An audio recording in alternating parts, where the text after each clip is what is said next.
Hello, this is Tim Rogers, professional video game expert, and you're watching Kotaku.com.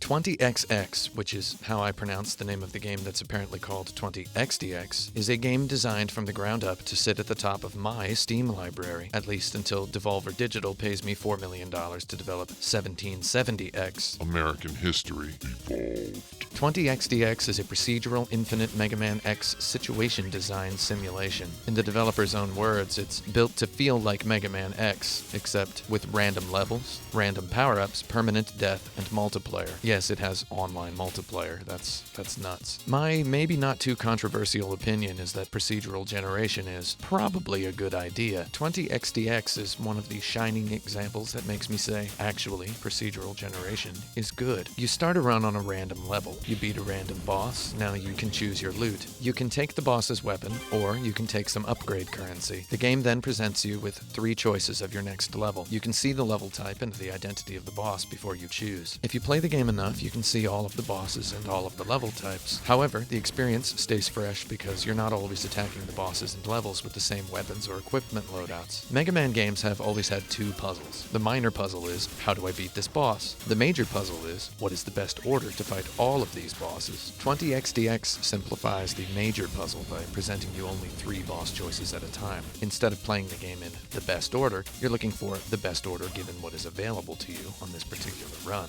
This structure owns real hard. In old Mega Man games, you can beat any boss with any weapon, though the games only very gently, if at all, challenge you to experiment with anything other than what the kids at recess said was the best weapon for that boss. We call this playground-style game design. 20XDX, however, forces you to adapt. It's brilliant. Let's list the procedural elements. Level type. You got jungle type, ice type, volcano type, sky type, laboratory type. Each type has its own sorts of platforms and monsters. I know they're robots, though I mean, if it's attacking me, it's a monster technically. Geometry. The layout of platforms in each level is randomly assembled every time you play. Boss. The game selects a boss from a bag and assigns it to the level. Each boss has its own weapon and personality. On a micro scale, each level also has loot drops and vending machines. Spend the nuts currency to purchase upgrades and such. Heh, it says nuts. Heh. Oh. 20XX has been in early access for about 300 years. Also, I like to multiply things by 100. During its early access, the developers illustrated Herculean devotion to always filling the game up with new bosses, enemies, weapons, levels.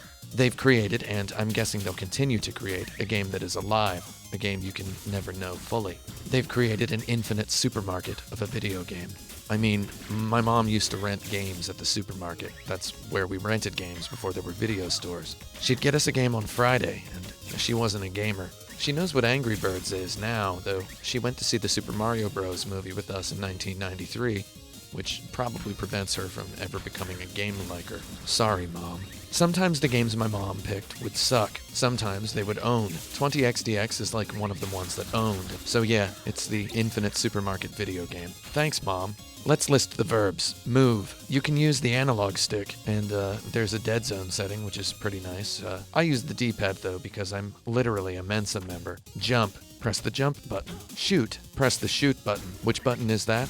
I don't know. My thumb fell onto it instinctively. If you're a red-blooded American game liker like me, yours will too. Oh, also there's another character who has a sword, which rules. Special weapons. You have 3 buttons to which you can assign special weapons. You get these from defeating bosses. They consume energy. Your random arsenal makes you who you are, and the game what it is. Dash. Press the right bumper. This is the most important action. Use this to extend jumps and also to feel really cool. Climb. Jump repeatedly against a vertical surface to climb it. Slide. Rub downward against a vertical surface while falling to slow the fall. The joy of Mega Man X's game design has always been speed mitigation. Dashes speed up your horizontal, and wall slides slow down your vertical. It's a beautiful balance. It used to be whenever someone asked you what your favorite Mega Man game was, you were supposed to say, Mega Man 2. without hesitation, or risk being figuratively shot in the kneecaps. Now I've noticed the correct answer has become Mega Man X. I agree with this correct answer. Mega Man X has better levels, better bosses, better weapons, better art direction, and better action than any other Mega Man game. Mega Man X's dash is one of the most pleasing to perform game actions in history. The developers of 20XDX have taken that dash and redefined it perfectly. Jumping while dashing is the same euphoric, sudden Velcro rip I remember from my first experience with Mega Man X years ago. In fact, I'd say this dash jump feels even better. It feels so good, it makes me hungry for waffles.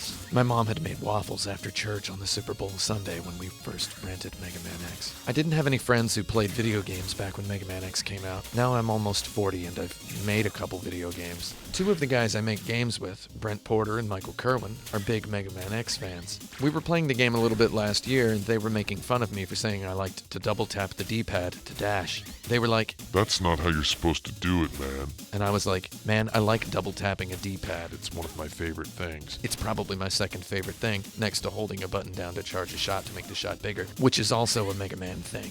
They were like, "Double tapping the D-pad requires you to stop moving for a fraction of a second, which is not ideal. You have to use the shoulder button." Then I told them I never liked the shoulder buttons on the Super Nintendo. 20XDX doesn't even let you assign the dash to a double tap of the D-pad. This is wise because double tapping the D-pad is, in fact, wrong. Now that it's 2017, the Xbox One Elite controller is a thing which exists. Assigning the dash to the right hair trigger is a revelation. I screamed like a freak. The first time I used it. Oh. This game celebrates slick robot gymnastics. I love it. It does make you wait for elevators sometimes, though. Hey, I have a game idea. Parking lot simulator. Should you buy an Xbox One Elite controller? You know, you can get them discounted sometimes. The developers at Battery Staple Games and Firehose Games have said they made a Mega Man game because Capcom wouldn't. There seems to be some of that going around these days. Like, Mighty Number 9? You're seriously going to make a game that inspires me to think of a top 10 list just so you can put your game at number 9? Because I generally don't like myself, I read the YouTube comments on the trailer for 20XDX. A guy was like, "Capcom should hire these guys to make a real Mega Man game." This really tripped my pet peever. I was pet peeving my butt off. First of all, No. would a Japanese game company ever hire fans to make an official installment in an established, legendary franchise? Second of all, what is a real Mega Man game? Do you mean a Mega Man game with a title that starts with Mega Man and ends with a numeral? 20XDX is a game that makes perfect sense for right now. I'm kind of mad I didn't make it myself. Admit it, you probably are too. 20XDX is more than a good idea. It's got gumption to go with its substance. Mega Man X is the perfect game for a procedural setup. The procedural elements in 20XDX are so delicately tuned and the game flow is so scrumptious that it's quite frankly ridiculous that Capcom didn't have the foresight to start making this themselves the second Spelunky first came out. This is the perfect game for streaming and the perfect game for watching streams of. It's also good for playing all by yourself in the dark. That's how I like to play it. It's got daily challenges and all that stuff, and it runs at an Olive oily smooth. 60 frames per second in a shocking 4K resolution. The experience is piping hot, the weapons are crispy, and the jumping is delicious. Butter up your PC and bring out the syrup wheelbarrow. 20XDX is a waffle buffet that ain't ever gonna shut up. Will I play more? On a scale from Hold on to your butts. to Always bet on Duke. I give it a Rockman solid. Hey, okay. Until next time, this has been professional video game expert Tim Rogers. I was born stupid and I won't die hungry. Video games forever. Kotaku.com. It's not just a website, Mom. It's the Gamer's Guide.